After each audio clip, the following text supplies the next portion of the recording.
My name is Eleanor Brooks. I'm 77 years old, and I live alone in a little blue house on the edge of Charleston. It's not the fanciest place on the street, but it's mine, and it holds more of me than any mirror ever could. Most mornings, I wake up just before the sun. I shuffle into the kitchen, fill the kettle, and sit by the window while it whistles. The same birds land on the fence post each morning, like they've made it part of their routine to remind me I'm still here. The walls of this house carry the voice of my husband, Walter. He passed away 15 years ago, but I still hear him every now and then, laughing at some joke only he thought was funny or warning me to mind the loose step on the porch. He built this home with calloused hands and quiet pride. Every creak in the floorboard feels like his whisper. Sometimes my knees protest when I stand too long, and I've learned to rest before I need to. I don't move fast anymore, but I don't mind. There's a calm to slowness I never appreciated when I was younger. My children, Adam and Lisa, have lives of their own now.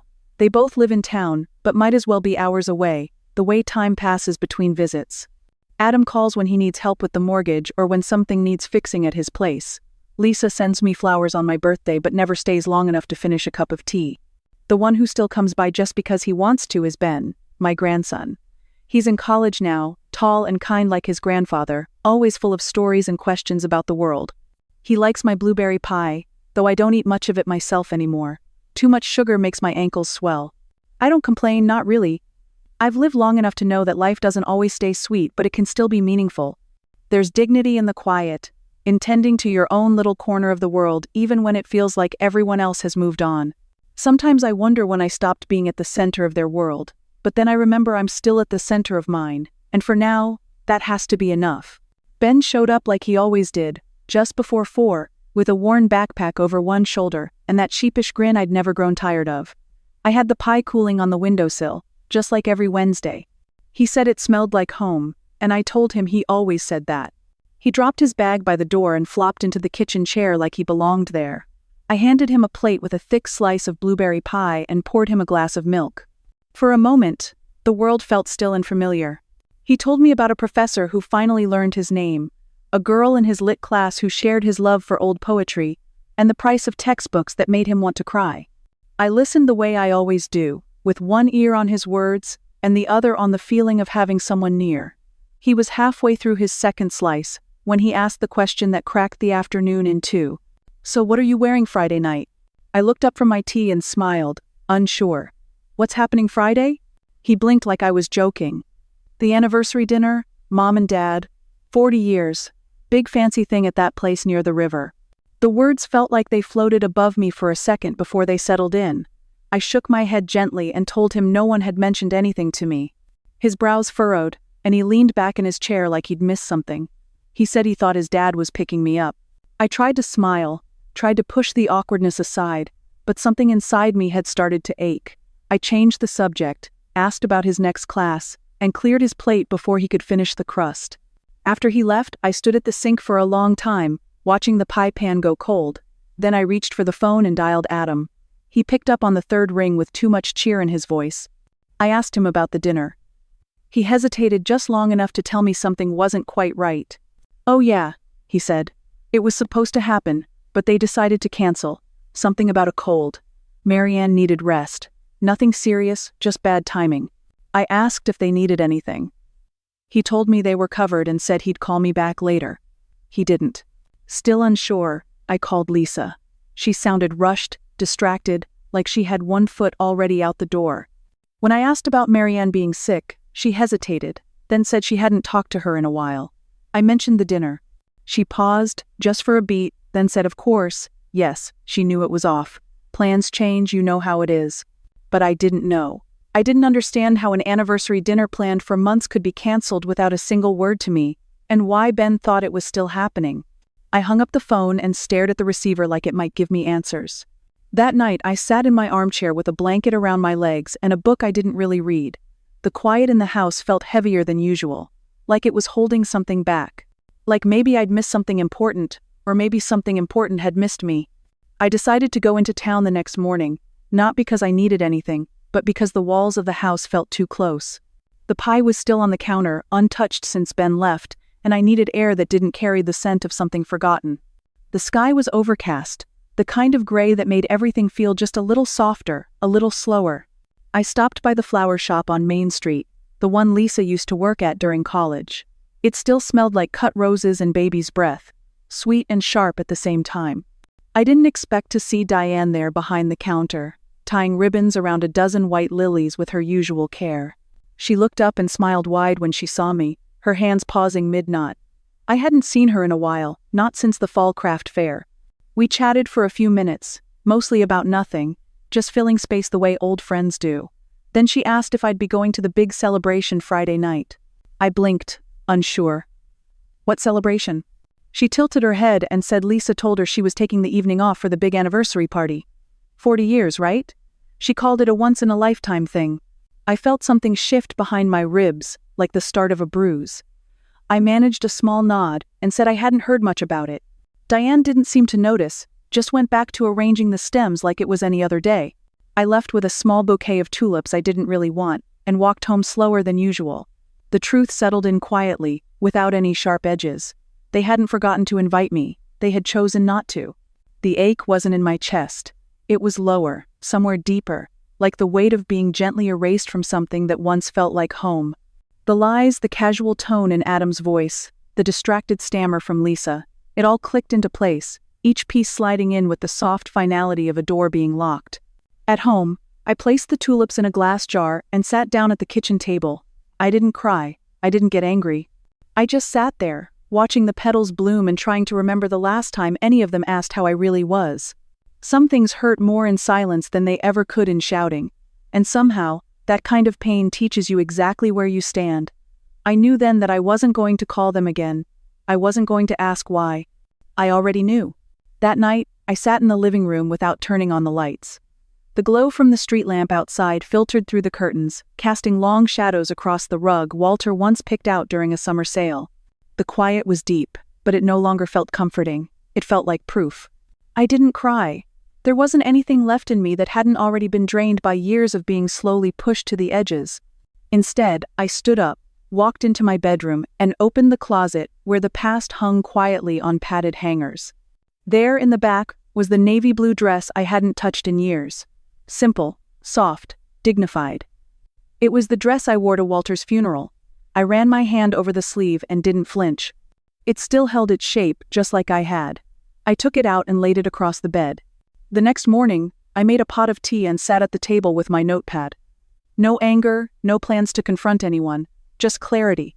If they could decide who I was to them, I could decide what I wanted to leave behind. I called the real estate agent first. The young couple who had left a note in my mailbox 2 weeks ago asking about the house were still interested. We scheduled the paperwork. They had 2 little boys and dreams of repainting the porch swing. I told her they could have the swing too. Then I called Henry Simmons, the attorney Walter and I had used when we updated our wills years ago. He still remembered me. We set a time to revise everything. He didn't ask why. I didn't offer. The library had always been a part of our lives. Walter used to take the kids every Saturday, used to sneak Ben there for story hour even when Adam said he was too tired. I called the new director and asked what they needed. She said they had plans for a children's wing but were short on funding. I told her I might have a solution. I went through the drawers in the den, sorting every document, every account, every insurance line.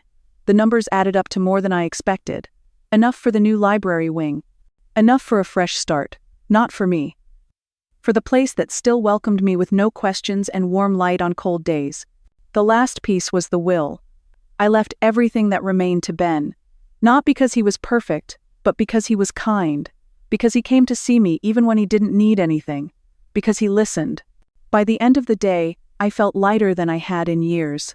There was nothing dramatic about it. No speeches, no slammed doors. Just a quiet reclaiming of who I was and what I still had power over. I pressed the navy dress that night. It looked smaller on the hanger than I remembered, but it still fit. I polished my shoes and placed everything I needed in a plain envelope. 3 papers, nothing fancy. Just the truth, written in ink and intention. I sat by the window for a while after that. The wind moved through the trees like it had somewhere to be, and for the first time in a long time, so did I. The cab pulled up 5 minutes before 5. The driver was young, maybe Ben's age, with earbuds tucked under a ball cap and a bottle of orange soda wedged beside the gearshift. When I told him the name of the restaurant, He gave a low whistle and said it must be a special night. I told him it was a family gathering. He didn't ask anything more. I sat in the back seat with the envelope on my lap and my hands folded around it like something sacred. The navy dress held its shape better than I expected, and the hem brushed gently against my ankle boots each time the car turned. I caught my reflection in the window. The lipstick was soft pink, the kind Walter liked. I looked steady. As we turned the corner onto the river road, the restaurant came into view. It looked just like I remembered. Brick walls wrapped in ivy, warm lights twinkling behind tall windows. The parking lot was full, and I recognized more than a few cars. Adam's black SUV, Lisa's tan sedan, Ben's Honda with the dented door he swore he'd fix after finals. They were all here. I told the driver to stop short of the main entrance. "Wait here a minute just in case," I said. He nodded and turned the volume down on his music. I stepped out onto the gravel, the air cool against my skin. I walked along the side path lined with planters, the ones Walter once helped build when this place first opened. I reached the row of guest windows, kept low and wide, half covered in cream curtains. I leaned forward just enough to see through the glass. There they were, a round table near the center of the room, set with candles and champagne flutes. Marianne in a red dress, perfectly healthy, laughing as Adam raised a toast. Lisa beside her husband, nodding along. Ben leaned toward a girl I didn't know, showing her something on his phone. Even a few faces I didn't recognize, maybe family, friends, or neighbors. They were all there, every one of them. Except me. For a second, I felt nothing at all. Not shock, not anger, just a kind of silence inside me that had no room left for surprise. I turned from the window and made my way to the front steps. At the entrance stood a tall man in a dark vest with a gold name tag. He greeted me with a polite smile. I told him I didn't have a reservation but that I believed the Brooks family was celebrating tonight. "I'm Eleanor Brooks, Adam's mother." His expression shifted, eyebrows lifted just slightly before his face softened. He said of course and stepped aside. I took one breath before stepping into the lobby, warm light settling over me like a second skin. Then I heard a voice I hadn't heard in years. "Eleanor?" I turned and saw him, Louis Thatcher. He'd owned this restaurant for a decade now, but once, long ago, he had lived across the street from us. A quiet boy with big glasses who loved books, and always asked for seconds when Walter brought him pie. He looked older, with a bit of silver in his beard, but the same kindness in his eyes. He told me I hadn't changed. I told him I had, so had my family. His smile faded. "Did they not invite you?" "Number. They made sure I wouldn't come." There was a pause, longer than it needed to be. Then he offered me his arm. "Come on, let's not keep them waiting." I slipped my hand into the crook of his elbow. It was warm and steady. We walked together down the hall toward the banquet room. The sound of clinking glasses and soft music grew louder with each step. I could feel my heart beating, not from nerves, but from something deeper, a return to myself. Louis opened the door slowly. The laughter stopped before the music did. A few heads turned, then a few more. The room rippled like someone had dropped a stone in the center of it. Adam saw me first. His smile froze, the color draining from his face. Lisa's hand trembled against her wine glass. Marianne straightened in her seat, her expression caught somewhere between confusion and fear. Ben stood up quickly. "Grandma," he said, shocked. I nodded to him, then turned my gaze to the rest. I didn't smile. I didn't blink. I walked forward with Louis beside me, each step soft and firm, like I had every right to be there, because I did. The room stayed quiet as I walked toward the table. The kind of quiet that presses on your skin like steam. Silverware had paused midair, napkins half folded, champagne bubbles rising without a sound. Louis pulled out the only empty chair. It was between Ben and a woman I didn't know, someone young, with kind eyes that darted away as I sat down. I folded my hands in my lap, the envelope resting just in front of me. "I didn't come to ruin your evening," I said softly, my eyes on Adam, then Lisa. "I came to see it for myself. I needed to be sure it wasn't a mistake, that I hadn't just been overlooked." No one moved. Marianne looked down at her plate.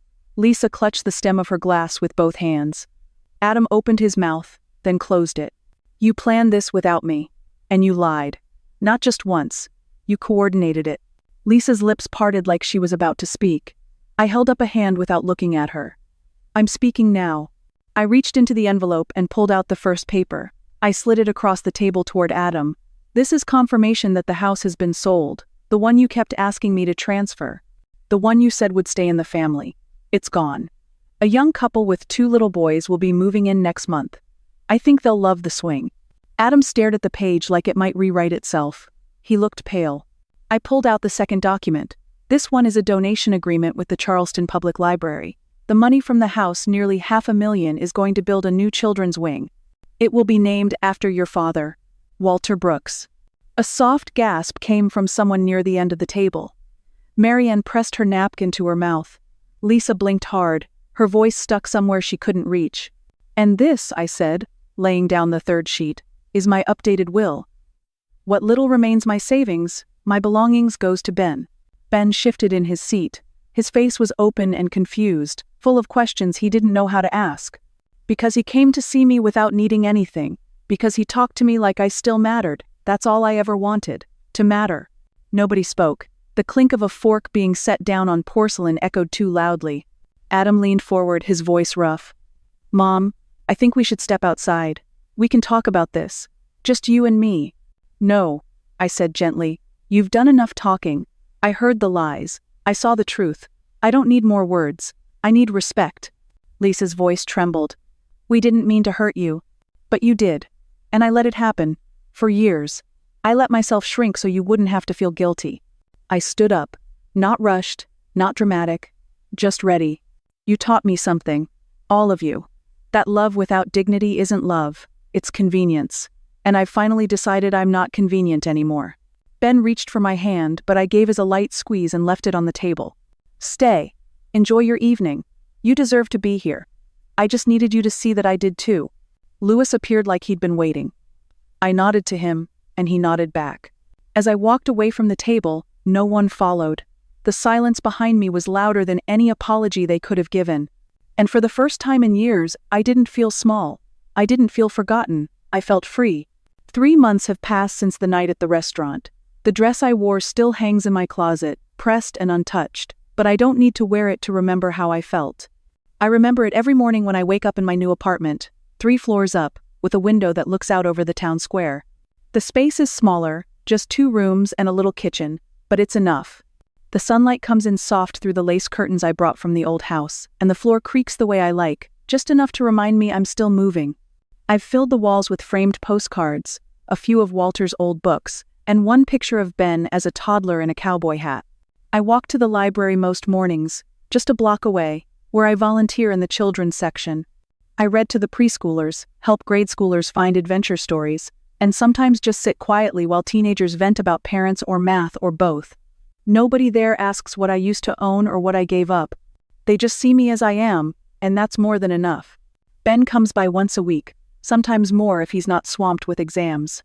He brings me pastries from the campus cafe and helps me with the television remote when it forgets what it's supposed to do. He doesn't ask about Adam or Lisa. He just shows up and stays a while. Adam calls now, not often, but his tone is different. Softer, less hurried. Lisa stopped by once with a bouquet of tulips from the shop. She stood in the doorway for a long time before coming in and asked if I was doing okay. I said I was. She looked around the apartment like she couldn't believe I had built something without them. I don't shut them out, but I don't let them back in too far either. I answer the phone. I accept flowers, but I've drawn new lines in quiet ink, and I don't let anyone cross them just because they're family. Not anymore. Lewis has become a kind of steady rhythm in my life. He stops by the library in the late afternoons with a cup of chai and a new story from the restaurant. We've been to the community theater twice, and once he invited me to dinner with his sister. He never asks for more than I'm ready to give. His presence is calm, like a song you don't realize you've missed until it plays again. I sit by my window most evenings, watching the town move at its own gentle pace. The breeze carries the scent of fresh-cut grass and something sweet from the bakery down the street. It's not the life I had, but it's the life I chose, and it feels honest. Peace isn't always loud. Sometimes it arrives in the form of a slower morning, a softer voice, or a space you carve out just for yourself. I'm not trying to prove anything anymore. I'm just living. And that's more than I ever thought I'd reclaim. The sky was soft gold that afternoon, the kind that makes everything look kinder. The town square buzzed with gentle movement, folding chairs being set up, lemonade poured into paper cups, and toddlers tugging on their parents' hands. The new wing of the library stood bright and clean behind a silk ribbon, its windows catching the light like something just beginning. Miss Harper, the head librarian, greeted me at the entrance with her usual warmth. She adjusted the microphone and whispered that everything was ready whenever I was. I took a deep breath and looked out over the crowd. There were neighbors I hadn't seen in years. Volunteers who had helped paint the walls. Children with books tucked under their arms. Near the back stood Adam, hands folded, and Lisa in a pale dress that seemed unsure of itself. They didn't wave, but they were there. Ben stood to the side of the podium, tie slightly crooked, smile easy. He gave me a small nod, the kind that says, "You've got this," and I did. I stepped up slowly, holding the index cards I hadn't actually needed since yesterday. I looked out at all of them and waited for the hum of conversation to settle. Thank you all for being here today. This space is dedicated to my husband, Walter Brooks. He believed in stories, in learning, and in children who asked too many questions. I paused, eyes on the small plaque still hidden beneath its cloth. Walter read to our kids every night, even when he was tired, even when work had worn him thin. He once said that books teach us how to be better people before we have to learn the hard way. There was a quiet murmur in the crowd, the soft kind that comes with remembering. I hope this space becomes a home for those lessons. A safe place for wondering and laughing and growing. 'Cause a good story doesn't just end. It gives something away. And I believe life is measured not by what we keep, but by what we give. Applause rose around me, light and full. Ben helped me hold the scissors, and together we cut the ribbon. The cloth came down, and Walter's name gleamed in brass beneath the words, "Children's Wing." For a moment, I just stared at it, letting it settle in my chest. Louis stepped beside me with 2 lemonades in his hands. He handed one over and smiled. "To beginnings," he said. "To choosing yourself," I answered. We stood there for a minute, just sipping and watching kids run toward the new bookshelves. Adam stayed back. Lisa too. They didn't try to talk, and I didn't go to them. Not out of anger. Just peace. Some bridges don't need burning. They just don't need crossing again. The sun dipped lower as people started to head home. I stayed a little longer, walking the new wings slowly, fingers trailing along shelves waiting to be filled. It smelled like fresh paint and paper. And something else. Something hopeful. I turned once more toward the plaque, the last bit of light catching my husband's name. And in that moment, I knew. The story wasn't about what I lost. It was about what I finally gave myself permission to build. If you've ever felt invisible in a room full of people who were supposed to see you, I want you to know you're not alone. If you've ever sat in silence, wondering when you became an afterthought, I know that feeling too. It doesn't come all at once. It creeps in slowly, until one day you realize you've been shrinking just to fit into spaces you were never meant to disappear in. What I've learned is this: you don't have to wait for someone else to choose you. You can choose yourself. You can draw a new boundary, make a new plan, or simply walk away from a table where your presence isn't welcome. It doesn't make you bitter, it makes you brave. Starting over doesn't always look like moving far or doing something loud. Sometimes it's a smaller home, a quieter life, a single window that lets in enough light to remind you who you are. Sometimes it's the sound of your own voice finally speaking up, even if it's just to say no more. I didn't get here overnight, and I didn't get here without grief. But I got here, and you can too. Whatever they didn't see in you, don't let that become how you see yourself. You still matter. You still get to begin again. If this story made you feel seen, I hope you'll take a moment to share it. Leave a comment, send it to someone who needs to hear it. Because the truth is, we're not as alone as we think. And sometimes, a story is all it takes to remind us that it's never too late to reclaim who we are.